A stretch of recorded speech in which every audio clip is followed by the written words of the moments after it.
Assalamualaikum warahmatullahi wabarakatuh. Perkenalkan, kami dari kelompok 12 akan mempresentasikan tentang penyakit-penyakit kronis yang beranggotakan Karisma Ningtyas, Muhammad Ali Mustafa, dan saya sendiri, Aprilia Nurdiana. Materi yang pertama yaitu tentang HIV dan AIDS.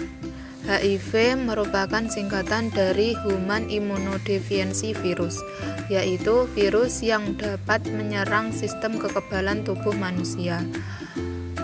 Selanjutnya, AIDS merupakan singkatan dari Acquired Immunodeficiency Syndrome, yaitu menurunnya sistem kekebalan tubuh.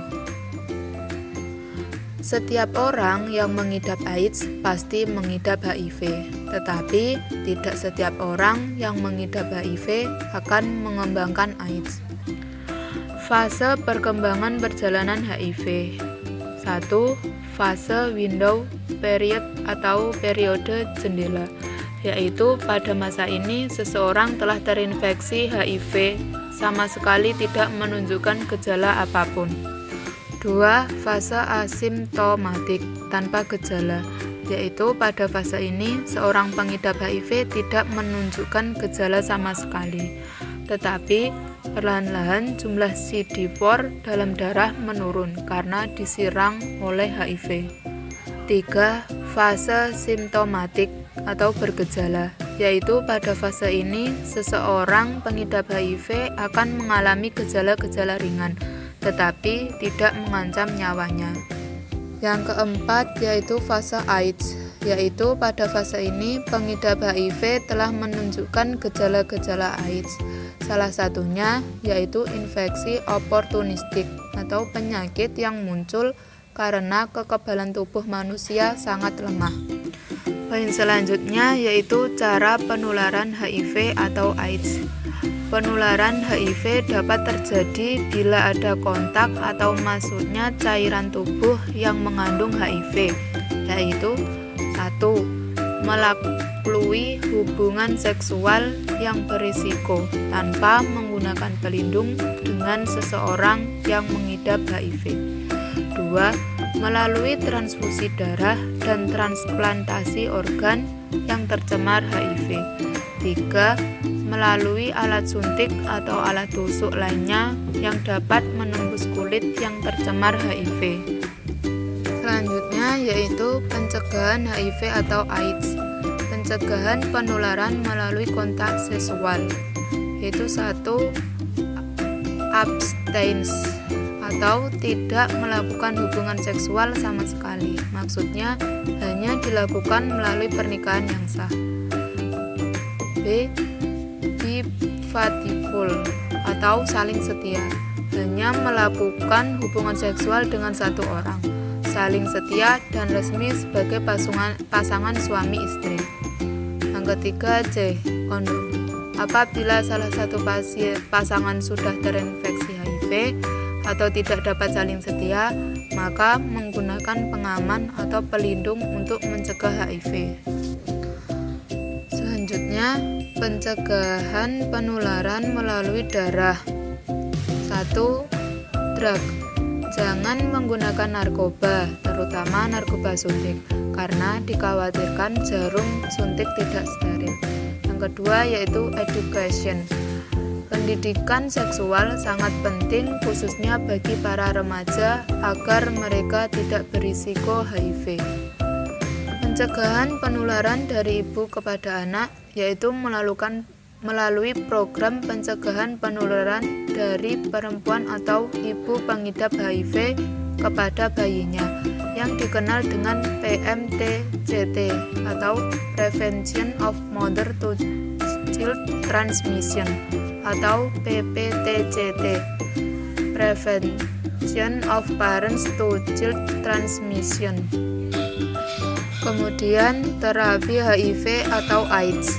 Saat ini belum ada obat yang dapat menghilangkan HIV atau AIDS dari tubuh manusia. Akan tetapi hanya menghemat virus HIV, namun tidak dapat menghilangkan HIV di dalam tubuh. Obat tersebut adalah antiretroviral atau ARV. Poin yang kedua yaitu diabetes mellitus. Menurut American Diabetes Mellitus Association 2010 menjelaskan bahwa diabetes mellitus atau DM merupakan suatu kelompok penyakit metabolik yang ditandai dengan terjadinya hiperglikemi akibat kelainan sekresi insulin dan kerja insulin atau kedua-duanya. Klasifikasi diabetes mellitus. Yang pertama, tipe 1 atau insulin dependent diabetes mellitus, yaitu DM tipe ini karena adanya sel beta pankreas karena sebab autoimun. Yang kedua, tipe 2 atau insulin non-independent diabetes mellitus, yaitu pada penderita DM tipe 2 ini terjadi hiperinsulinemia, tetapi insulin bisa membawa glukosa masuk ke dalam jaringan tubuh. 3. Diabetes mellitus tipe lain, yaitu DM tipe ini terjadi karena etiologi lain, yaitu seperti efek genetik fungsi sel beta, efek genetik kerja insulin, penyakit infeksi virus, dan penyakit autoimun. Yang keempat, diabetes mellitus gestasional, yaitu DM tipe ini terjadi selama masa kehamilan, di mana intoleransi glukosa didapati pertama kali pada masa kehamilan. Biasanya terjadi pada trimester kedua dan ketiga. Faktor resiko DM, yaitu faktor risiko yang tidak dapat diubah, yaitu riwayat keluarga DM atau first degree relative, riwayat pernah menderita DM gestasional. Kemudian faktor yang dapat diubah seperti obesitas, kekurangan aktivitas fisik, hipertensi, dan diet tidak sehat. Selain itu, dari faktor lain yaitu penderita sindrom metabolik memiliki riwayat toleransi glukosa terganggu atau TGT, memiliki riwayat penyakit kardiovaskuler seperti stroke, penyakit jantung koroner atau PJK, konsumsi alkohol, faktor stres, kebiasaan merokok, konsumsi kopi dan kafein.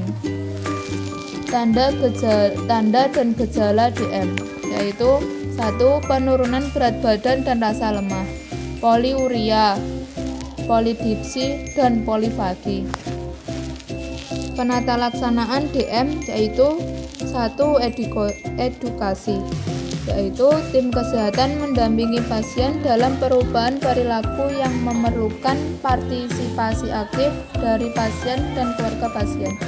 2. Terapi gizi medis, yaitu prinsip pengaturan makan pada penyandang DM, yaitu makanan yang sehat dan seimbang.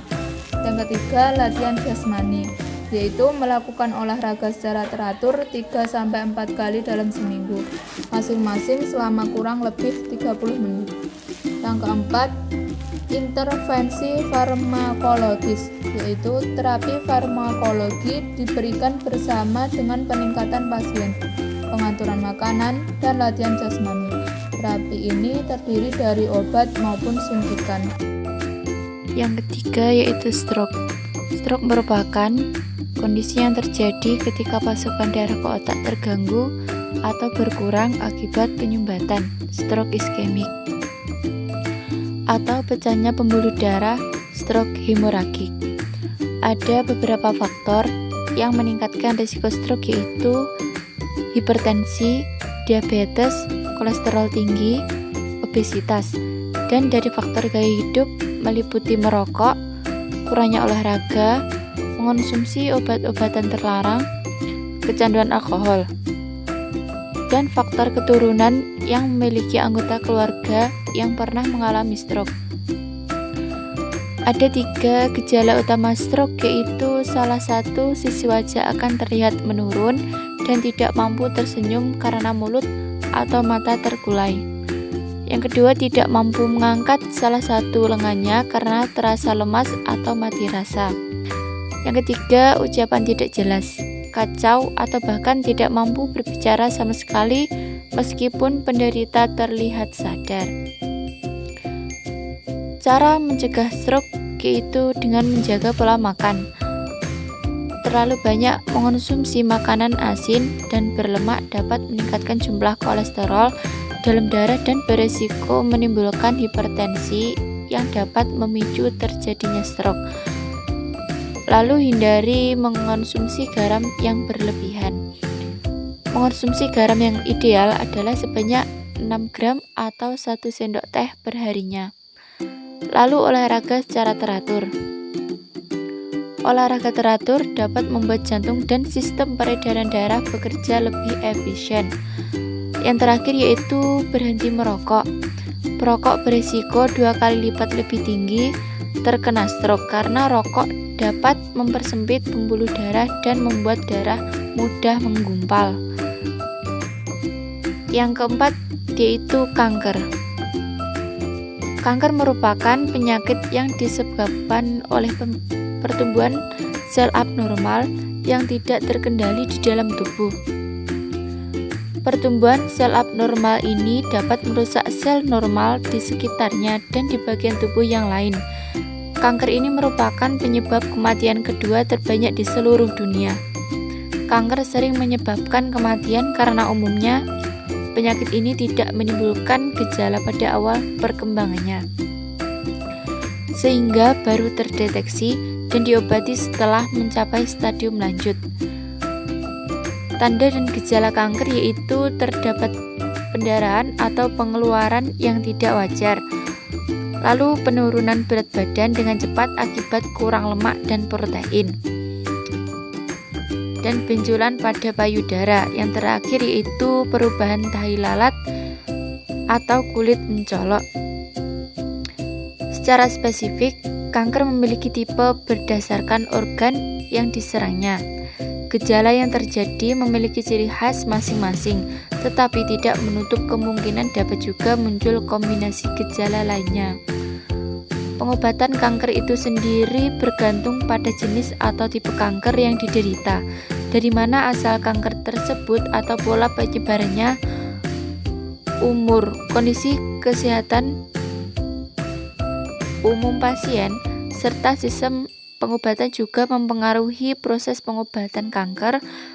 Pengobatan yang umumnya diberikan adalah melalui operasi, kemoterapi dengan obat-obatan, radioterapi dengan menggunakan sinar radiasi, terapi hormonal, dan peningkatan daya tahan tubuh. Lalu pencegahannya yaitu hingga saat ini cara pencegahan kanker yang 100% benar-benar efektif. Untuk ditemukan beberapa cara yang diperkirakan mampu mencegah adalah dengan menghindari pemicu-pemicu gen seperti merokok, terlalu sering terkena paparan matahari, virus-virus tertentu. Salah satunya yaitu virus human papilloma, virus penyebab kanker serviks, dan bahan kimiawi penyebab kanker. Yang terakhir yaitu obesitas dan lain-lain. Pengertian coronavirus. Virus corona merupakan virus yang menyerang sistem pernapasan. Penyakit akibat infeksi virus ini disebut COVID-19. Virus corona bisa menyebabkan gangguan ringan pada sistem pernapasan, infeksi paru-paru yang berat hingga kematian. Faktor resiko infeksi coronavirus.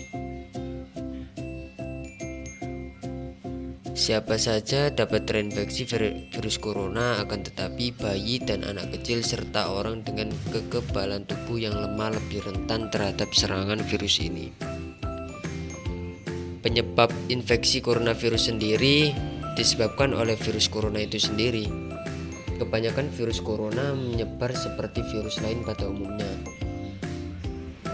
meliputi yang pertama adanya percikan air liur pengidap atau bisa disebut batuk dan bersin, menyentuh tangan atau wajah yang terinfeksi, menyentuh mata, hidung atau mulut setelah memegang barang yang terkena percikan air liur pengidap virus corona. Khusus untuk coronavirus, masa inkubasi belum diketahui secara pasti. namun rata-rata gejala timbul antara 2-14 hari setelah virus pertama masuk ke dalam tubuh. Gejala infeksi coronavirus sendiri bisa menimbulkan beragam gejala pada pengidapnya. Gejala yang muncul ini bergantung pada jenis virus yang menyerang dan seberapa serius infeksi yang terjadi. Berikut ini beberapa ciri-ciri awal corona, yaitu hidung beringus, sakit kepala, batuk, sakit tenggorokan, demam, merasa tidak enak badan, hilangnya kemampuan indera perasa dan penciuman. Infeksi bisa semakin parah bila menyerang kelompok individu tertentu, contohnya orang dengan penyakit jantung atau paru-paru.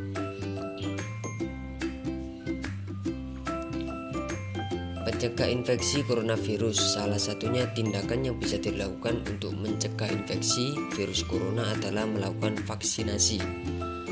Selain itu, ada beberapa cara untuk mengurangi resiko terjangkit virus tersebut, yaitu yang pertama, sering mencuci tangan dengan sabun dan air mengalir sampai bersih. Yang kedua, hindari menyentuh wajah, hidung, atau mulut saat tangan dalam keadaan kotor.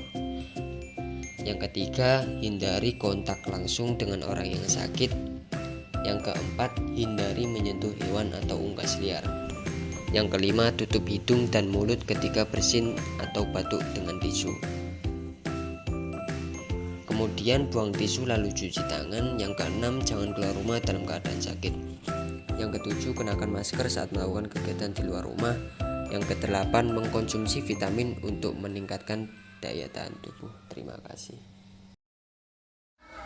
Sekian presentasi dari kelompok 12. Semoga bermanfaat. Wassalamualaikum warahmatullahi wabarakatuh.